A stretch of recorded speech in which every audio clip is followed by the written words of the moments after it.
Hello, this is Sherline of Kathanika.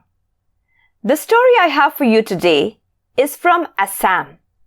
It is called The Tale of Onda the Fisherman. This story is brought to you as part of the Utsar festival by the Jaya Hai Museum, Mumbai. Let us now travel to the green plains of Assam to participate in the story. On the banks of the mighty Brahmaputra, in a village in the verdant green plains of Assam, where the falling raindrops danced to the gentle rhythm of soft bird songs, there once lived a poor fisherman called Onda. A hard-working, simple man of a jolly temperament, Onda lived with his wife and 10 children in a tiny hut. Every morning, Onda woke up early, tied his kaloi to his waist, took up his jakoi and headed to the lush green paddy fields to catch small fish. With the jakoi on his shoulder and the kaloi swinging on his waist, Onda would walk smoking a bidi and greeting everyone he met en route to the paddy field. At the paddy field, Onda would hitch up his dhoti and enter the cool ankle-deep water.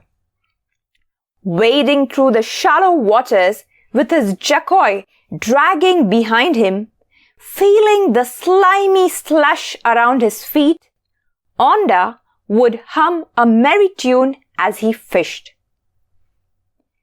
After fishing the whole morning, Onda would head to the city to sell his catch. The city was quite a distance away, and Onda would return home just as the sun prepared to set. This is how Onda the fisherman supported his family with whatever little he earned. One day, Onda had gone to the city as usual to sell his fish.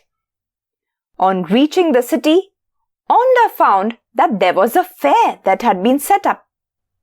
There were stalls of food, toys and clothes. Onda smiled. He had had a good catch that day and expected it to sell well. Onda decided to visit the fair and purchase some treats for his wife and children. As he had speculated, Onda did indeed get a good price for his fish that day at the market. Happily, Onda went to the fair with a nice bundle of notes tucked safely in the folds of his dhoti. At the fair, Onda looked at the stalls brightly lit with dazzling, blinking lights.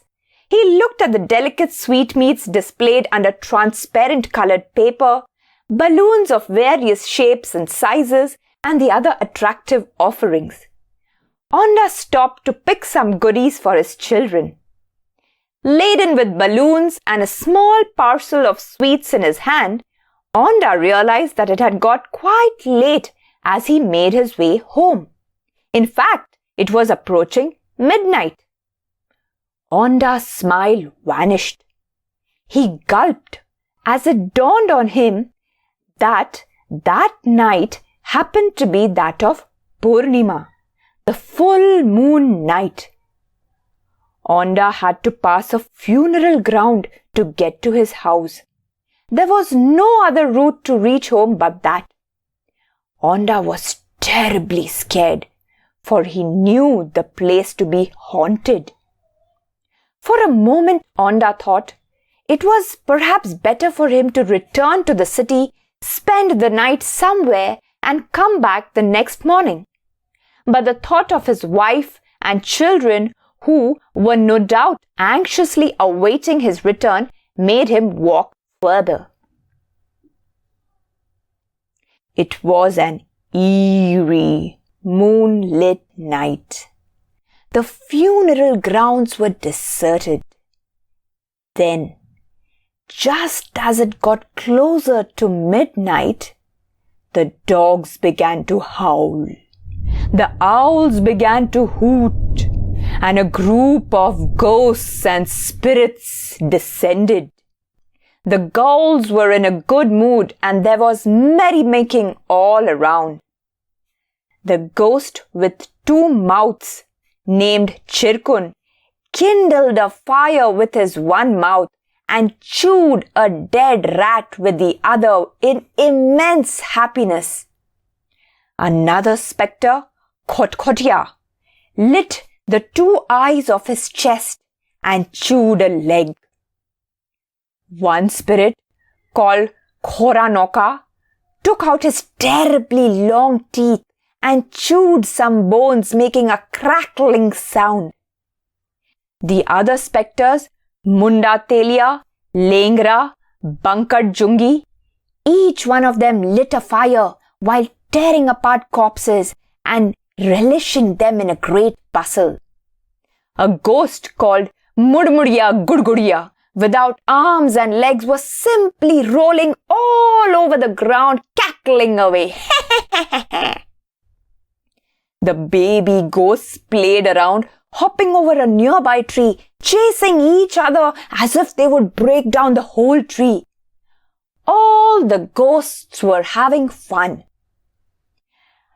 When Onda saw the red and blue lights from afar, he thought someone must have died, and so people must have come to the funeral ground with lamps. Onda was somewhat relieved at the thought that at least he would have some company on his way, and so Onda hastily continued to walk towards his home. As Onda got closer, the ghost saw him and started screaming in a hustle. "Ah, a man! What fun!" said Chirkun. "A live one too!" cackled Khotkhotya in glee. "We'll suck your blood! We'll feast on your heart, your tongue and your insides!" sang Mudmudya Gudgudya, rolling around in delight. Onda now realized that it was not people at the funeral grounds, but spectres. Onda nearly wet his pants in fear. Onda was terribly frightened. Then an idea dawned on Onda. He thought either way he would have to die. So why not take control of the situation and see if he could somehow get out of it? Onda held his jakoi tightly in his hand and hurriedly went towards the ghost and screeched, "Who are you all? Who are you all? Huh? Get lost! Brrr! It's cold. Let me sit by the fire. Muk jui tapade." Saying that, Onda started shaking the jakoi in his hand in a frenzy. At such an act of Onda, all the ghosts were shocked and extremely terrified.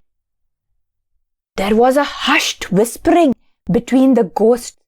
For them, the situation came to a halt as Onda uttered, "Tapade." The ghost named Tapa felt perplexed. "Oh no! The human is calling my name," he thought. Frightened, Tapa answered Onda in his nasal voice. Yes, my name is Tapa. What do you want, sir?" Hearing that, Onda felt more confident and courageous, and he said, "So, Tapa, it is you then. I've been searching you for the last 12 years. You have to repay me the loan as much as 7 pitchers of money, of gold coins, together with interest. I warn you, if you fail to do that, I will treat you so bad, I will trap you in my khaloi and make you my slave." Then Onda started beating the ground with his jakoi fanatically. Seeing him act so, the other ghosts became awfully frightened too. Tapa swallowed his spittle in fear and said somehow, But I don't remember taking any loan from you, sir." So what? Your brother and father took it from me, said Onda. Tell me now, son, are you going to repay me or not? As he was about to move his jackoi again, the other ghosts begged Onda then that they could manage to pay the money and repay him. Mercy, mercy, O great Lord, said Chirkun. We will arrange to repay you all the 7 pitchers full of gold coins, said Lengra. And interest too, put in Mudmudiya Gudgudiya. Onda now said, Okay, I listened to what you said. I'm letting Tapa go on the condition that I'll get my money back. I am going to put 7 pitchers up hanging from my roof. Your duty will be to fill them up all. If I don't find you doing that, then you better be prepared to see something much worse. Saying so, Onda gave the address of his home and he himself began walking with great strides towards his home. Onda could not believe that his plan was working. He hurried home and got 7 earthen pitchers ready.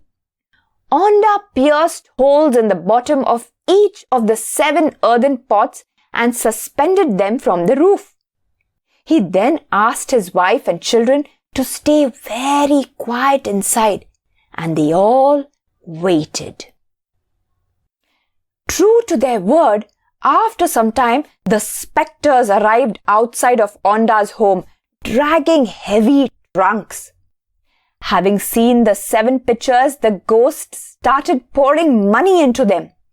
Coins of solid gold began falling to the floor of Onda's humble home.